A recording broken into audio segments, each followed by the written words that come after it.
wanted to talk to you guys about the worldview that your kids have. You and your kids are all constantly exposed to and educated in a view of the world, a particular view of the world.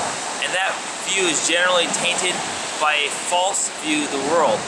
So what we have to do with our kids is we have to counteract that false view of the world. The false view of the world is a humanistic or self-centered view of the world.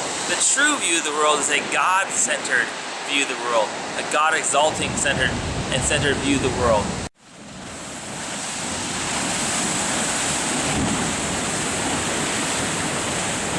We have to counteract that humanistic view of the world, which is constantly educating us on how to perceive the reality around us.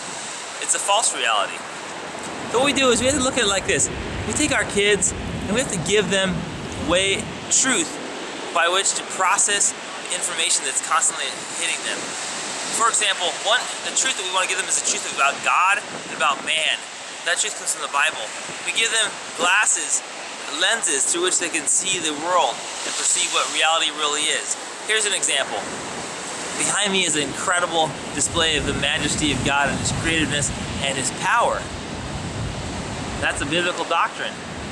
The ocean keeps its bounds and is created by God, and that's God's power. Or the world tells you, here's something that happened by happenstance, and it's a natural occurrence that controls itself, basically. So that's an example. What we do is we want to install little hooks in our children's minds, little hooks that are biblical doctrines. The doctrine of man and his total sinfulness, the doctrine of God as creator, the doctrine of God as a holy God who requires of us a certain holiness. These are all the doctrines of justification, the doctrine of sanctification.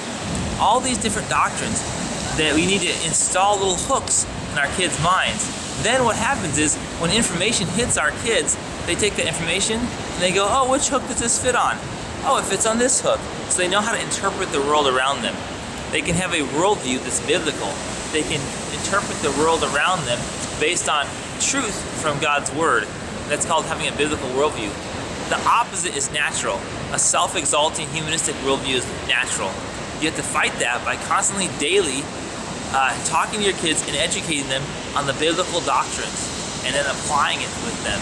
That's called a biblical worldview.